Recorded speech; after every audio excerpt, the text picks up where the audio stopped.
Hello and welcome back to the Curious Kid podcast. Something interesting happened just a few months ago in the fall of 2024.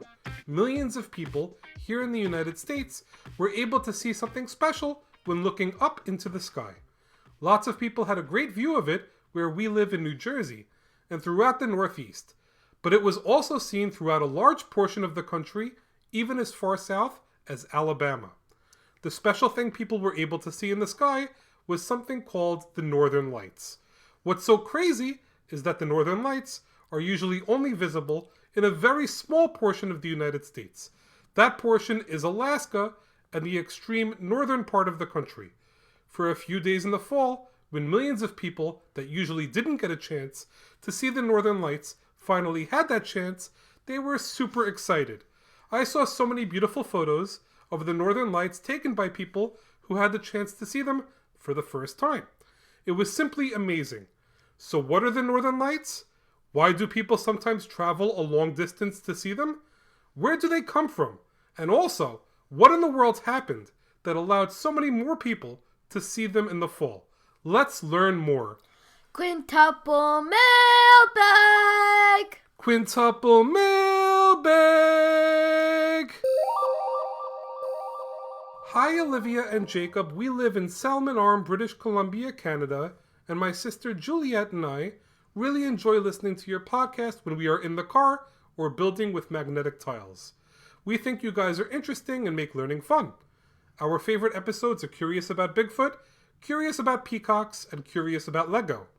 We are curious about igloos, northern lights, and pandas. Looking forward to more fun episodes, Elise and Juliet.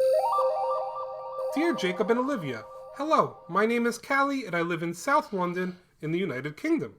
I am 5 years old. Me and my daddy love your show. My favorite episode is Curious About Ninjas and Curious About Planets. I would love for you to do a show about the Northern Lights. I think they're magical, but where do they come from? I'm also curious about singing. I am a member of my choir and I love singing with my friends. I hope to hear a podcast about one of these subjects soon. In the meantime, I will continue to listen to all your fantastic podcasts. Callie. We are curious about the Northern Lights. We live in northern Minnesota and I saw them for the first time. I'm curious about how they work. Thanks, Kainen. This is the best podcast.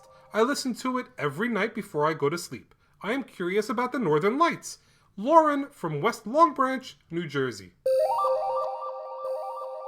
Dudes, that was incredible! I am also super curious about the Northern Lights. It's amazing to think that there are other kids in Canada and the United Kingdom that are curious about the same exact thing as me. We are pumped to get curious about the Northern Lights for Elise, Juliet, Callie, Kainen, and Lauren.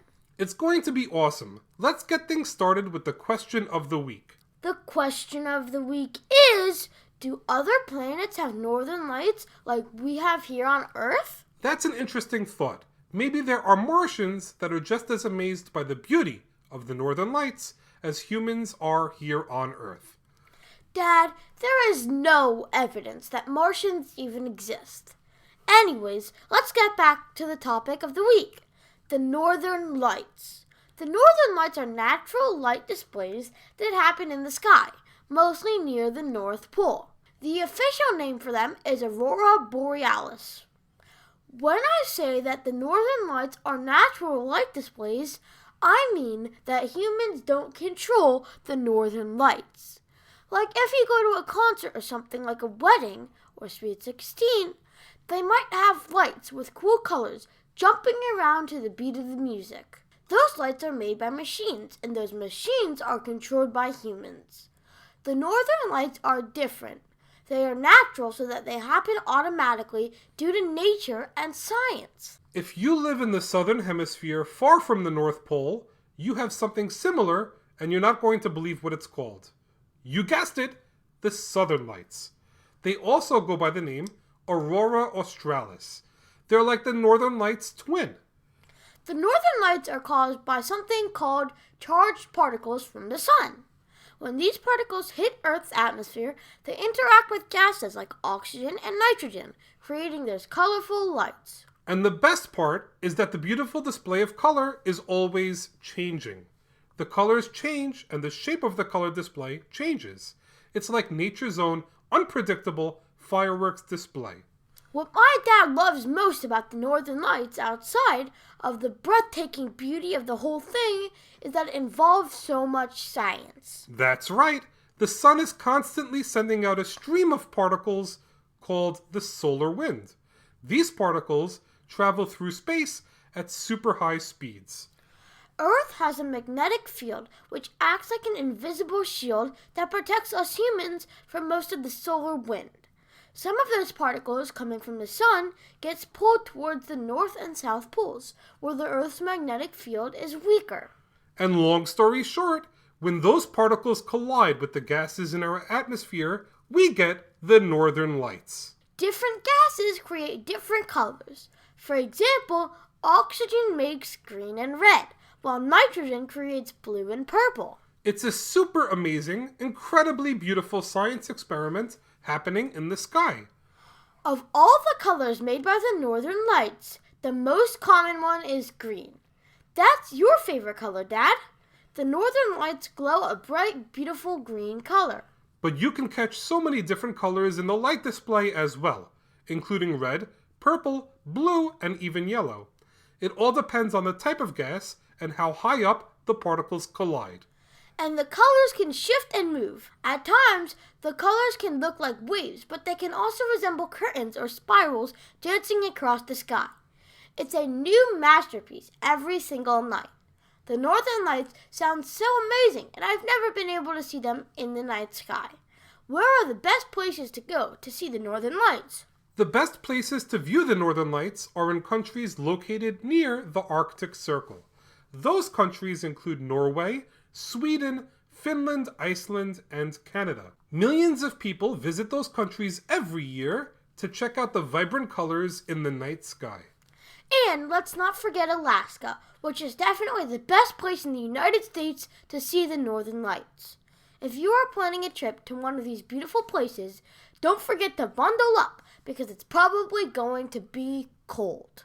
The reason we were able to see the Northern Lights in New Jersey in October is due to something called a coronal mass ejection, which is a severe geomagnetic storm that helped push more charged particles from the sun to Earth. We have a great understanding of how the Northern Lights work, but humans living a long time ago were not as certain about what was happening to cause the amazing light show in the sky. In Norse mythology, the lights were thought to be reflections from the shields of the Valkyries, warrior maiden who guided the fallen soldiers to the afterlife. That's amazing. In some Inuit cultures, the lights were believed to be the spirits playing a game like soccer in the sky. And in Finnish folklore, they called the lights foxfires. They believed that the lights were created by a magical fox sweeping his tail across the snow. It's really incredible how people use their imaginations to explain something that was so mysterious to them. Here's a question I bet some of our listeners have. Can you hear the Northern Lights? Well, I've heard some rumors that people say that they've heard crackling or whooshing sounds. Is that true? Scientists aren't 100% sure, but there is some evidence that the lights might create faint sounds under the right conditions. It's actually a bit of a mystery. If any of our listeners have seen the Northern Lights and want to let us know if they think they heard any sounds coming from the lights, send us an email to CuriousKidPodcast@gmail.com to let us know. If we get a bunch of emails, we can let you know how the listeners feel about whether or not they were able to hear the Northern Lights. It will be like our own podcast research on whether the Northern Lights make sounds. So even though I've never been able to witness the Northern Lights myself, I've seen some unbelievable photos of the lights. If you are lucky enough to see the lights, you are probably going to want to take your own pictures. So here are some tips for getting the perfect Northern Lights pics. First, you will need a camera that lets you adjust the settings like the exposure time. The longer the exposure, the more light your camera can capture. Also, don't forget to keep the camera steady so you don't end up with a blurry photo.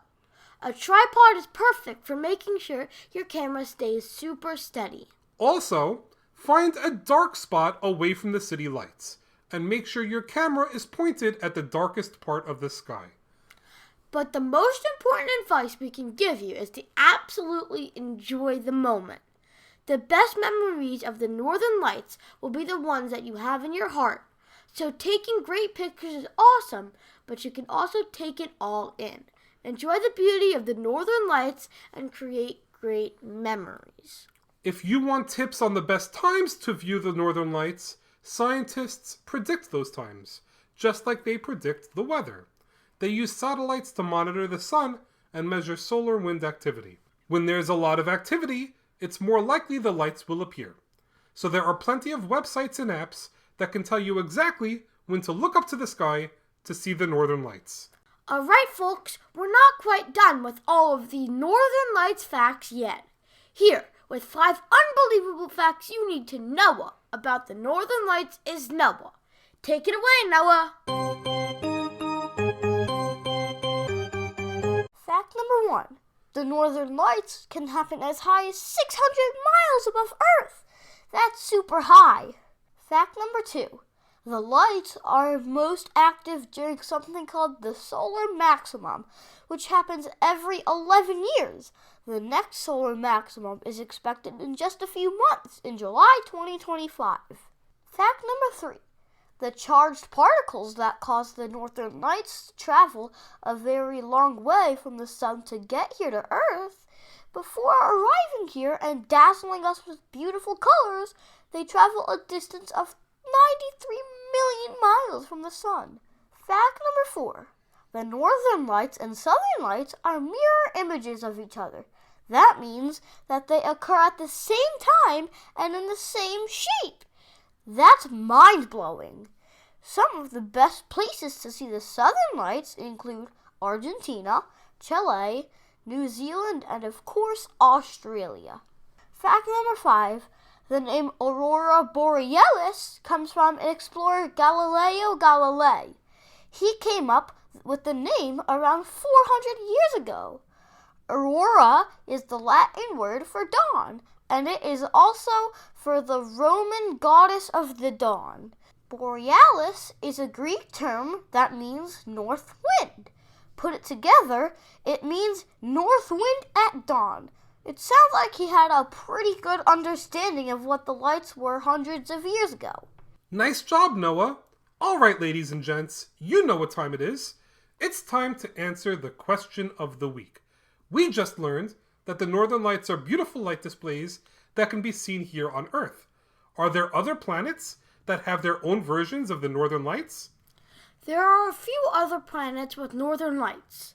Astronomers have spotted Northern Lights on other planets that have an atmosphere, like Jupiter, Neptune, Saturn, and Uranus. Well, that's a wrap for this week's episode. Thanks so much for listening to this week's podcast, number 294, on the Northern Lights. Great job, Olivia, and great job to Elise, Juliet, Callie, Kainen, and Lauren for the episode topic suggestion that allowed us to shed light on the Northern Lights. Before we wrap things up for this week, we have special listeners to thank. Thank you to our newest Patreon supporters, Santi K, Eve, Jackie K, Lachlan, and Anna Marie W. We can't thank you enough for your support. It allows us to keep on doing what we love. We've been at this for a long time, and we are just 6 weeks away from episode number 300. That's a big deal. I just kicked Olivia and Noah out of the room to share an announcement with you. To celebrate the big occasion, we want to share episode 300 with the most important thing that keeps this podcast going, our listeners. Olivia and Noah work really hard on this podcast, week after week.